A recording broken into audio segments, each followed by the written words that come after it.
Marathon দৌড়ে অংশগ্রহণ করতেন, তো ম্যারাথন জেরায় অসুবিধে কোথায়? আগে দৌড়েছেন, এখন ম্যারাথন জেরা হবে। কিন্তু সই জাল কি জাল করেছেন তা তো আমরা জানি না, অনেক কিছুই জাল করতে পারেন, সই জাল আপাতত ধরা পড়েছে। আজকে তৃণমূলের বিধায়করা বলেছে যদি সইজাল হয় তদন্ত করে একদম ব্যবস্থা হবে। এখানে ঢোকার পথে বলেছে। প্রশাসন ব্যবস্থা নেবে, আইন আইনের মতো চলবে। সে সই জাল আমি করলে আমার যা হওয়া উচিত, সাধারণ একজন মানুষ যদি সই জাল করে কারো দলিল বানিয়ে নিয়ে জমি বিক্রি করে দেয়, তাহলে তার যেরকম শাস্তি হওয়া উচিত অভিষেক বন্দ্যোপাধ্যায়ের তাই শাস্তি হবে। অভিষেক বন্দ্যোপাধ্যায়কে আগামী 14 জুন ফের তলব করা হয়েছে। আর এখানেই শিল্পমন্ত্রী তাপস রায় তিনি মন্তব্য করছেন, তৃণমূল কংগ্রেস দলটাই উঠে যাক। না, এটাতে ভালো হলো, কল্যাণকে তো বাঁচবে না। কল্যাণ আসলে লম্বা চওড়া কথা বলতে খুব ব্যস্ত। সেই লম্বা চওড়া কথা এখন শুভেন্দু অধিকারীর বিরুদ্ধে, বিজেপির বিরুদ্ধে, আমাদের বিরুদ্ধে বলতে পারছে না। সেইটা তখন সেই মানুষ তো অভ্যাসের দাস, সেই অভ্যাসে এগুলো এখন ওই দলের বিরুদ্ধে বা দলের কারু বিরুদ্ধে যাচ্ছে। তো সুতরাং blood is thicker than water. তো সুতরাং সেক্ষেত্রে মমতা ব্যানার্জি কল্যাণকে গ্রহণ করে কি করে না সেটা দেখার, অভিষেককে ছাড়ে কি ছাড়ে না সেটাও আমাদের দেখতে হবে। আপনার কি মনে হয় কি করবেন? না, আমার কি দরকার, কল্যাণকে গ্রহণ করলে আমার কি, অভিষেককে গ্রহণ করলে আমার কি, তো মহামুশকিল। আমি চাই তৃণমূল দলটা উঠে যাক। আর ইতিমধ্যে বিধানসভার বিরোধী দলনেতা ও তৃণমূলের বহিষ্কৃত বিধায়ক ঋতব্রত বন্দ্যোপাধ্যায় তিনি জানিয়েছেন যে আমরা বিধানসভায় আমাদের তালিকা স্পিকারকে দিয়েছি, আমাদের সংখ্যা 64, এটা আগেই বলেছিলাম, সেই সংখ্যাতেই আমরা স্থির রয়েছি। অধ্যক্ষ প্রয়োজন মনে করলে ফ্লোর টেস্ট করাতে পারেন। আমি যেহেতু আপনারা জানেন, আমি এটুকু চ্যালেঞ্জ করেই বলতে পারি, আমাদের লিস্ট মানে বিধানসভার স্পিকারকে দেয়া লিস্ট, সেই লিস্ট সংবাদ মাধ্যমের সঙ্গে শেয়ার করা নিয়ম নেই।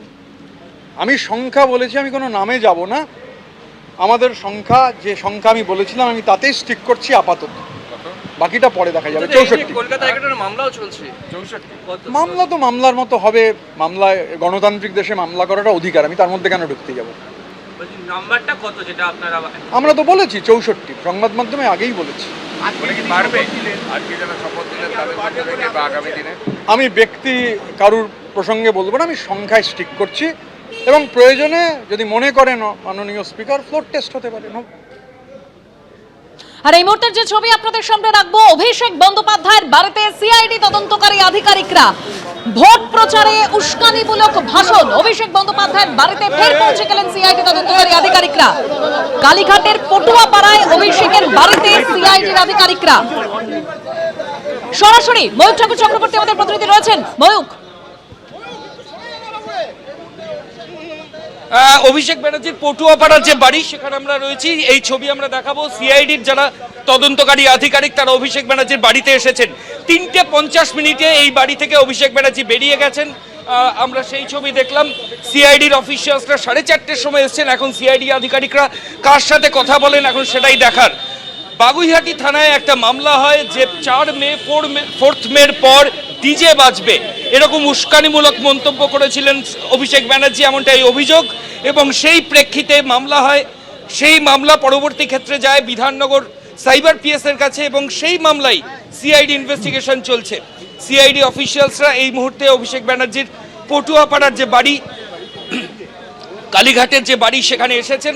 তারা নোটিশ সার্ভ করবেন, অর্থাৎ বাগুইহাটি থানায় দায়ের হওয়া মামলার যার তদন্ত করছে সিআইডি। উস্কানিমূলক মন্তব্য করেছিলেন অভিষেক ব্যানার্জি, এই নিয়ে সিআইডি তদন্তকারী আধিকারিকরা তাকে জিজ্ঞাসাবাদ করতে চান। কিন্তু সবথেকে এবং ঠিক সেই কারণেই নোটিশ সার্ভ করতে এই মুহূর্তে সিআইডির অফিসিয়ালসরা অভিষেক ব্যানার্জির বাড়িতে এসেছেন। শান্তনু দত্ত আমাদের ক্যামেরা পার্সন সরাসরি সেই ছবি দেখাচ্ছে। কিন্তু সবচেয়ে বড় জিনিস হচ্ছে 3:50 নাগাদ এই বাড়ি থেকে বেরিয়ে গেছেন অভিষেক ব্যানার্জি। তিনি বেরিয়ে সম্ভবত পাশে কালীঘাট রোডে অন্যত্র কোথাও গেছেন, কিন্তু এই মুহূর্তে তিনি বাড়িতে নেই। আমরা যে ছবি দেখেছি 3:50 বাড়ি থেকে বেরিয়ে গেছেন অভিষেক ব্যানার্জি। সেক্ষেত্রে সিআইডির যারা অফিসিয়ালস তারা কার কাছে নোটিশটা সার্ভ করেন, তারা কি ফিজিক্যালি অভিষেক ব্যানার্জিকে সার্ভ করবেন? সেক্ষেত্রে অভিষেক ব্যানার্জিকে এখানে আসতে হবে। আর যদি অন্য কারোর কাছে অভিষেক ব্যানার্জির নোটিশ তারা দিয়ে যান, সেক্ষেত্রে অন্য কেউ রিসিভ করবে। মিনিট 3 অলরেডি সিআইডি অফিসিয়ালস এখানে এসে গেছেন, কিন্তু গেট বন্ধ অবস্থায় রয়েছে। ভেতরে নিরাপত্তা রক্ষী যারা ব্ল্যাক সাফারি পরে রয়েছে, এরা অভিষেক ব্যানার্জির নিরাপত্তার দায়িত্বে রয়েছেন। তারা ভেতরে দাঁড়িয়ে রয়েছেন এবং বাইরে আমি শান্তনুকে বলবো গেটের বাইরে দাঁড়িয়ে রয়েছে সিআইডির তদন্তকারী আধিকারিকরা এবং গোটা প্রক্রিয়া সিআইডির তরফ থেকে ভিডিওগ্রাফি করা হচ্ছে যে কি পরিস্থিতি সিআইডির অফিসাররা ফেস করছেন, সম্মুখীন হচ্ছেন, পুরো বিষয়টা তারা ভিডিওগ্রাফি করে রাখছেন। সিআইডির বেশ কয়েকজন আধিকারিক তারা এখানে এসেছেন এবং এসে এই মুহূর্তে গেটের বাইরে দাঁড়িয়ে রয়েছেন। এখন ভেতর থেকে কি ইনফরমেশন সিআইডি আধিকারিকদের উদ্দেশ্যে অভিষেক ব্যানার্জির নিরাপত্তার দায়িত্বে যারা রয়েছেন তারা দেন, এখন সেটাই দেখার। আমরা আবার বলছি, বাগুইহাটি থানায় দায়ের হওয়া মামলা, সাইবার ক্রাইমের মামলা, অভিষেক ব্যানার্জির উস্কানিমূলক পোস্ট সোশ্যাল মিডিয়াতে, তার প্রেক্ষিতে বাগুইহাটি থানায় এফআইআর রেজিস্টার হয়। বিধাননগর সাইবার পিএস সেই কেসের ইনভেস্টিগেশন করে। পরবর্তী ক্ষেত্রে রাজ্য পুলিশের গোয়েন্দা দপ্তর সিআইডি তারা এই কেস তদন্তভার নেয়। এবিপি আনন্দ, এগিয়ে থাকে, এগিয়ে রাখে।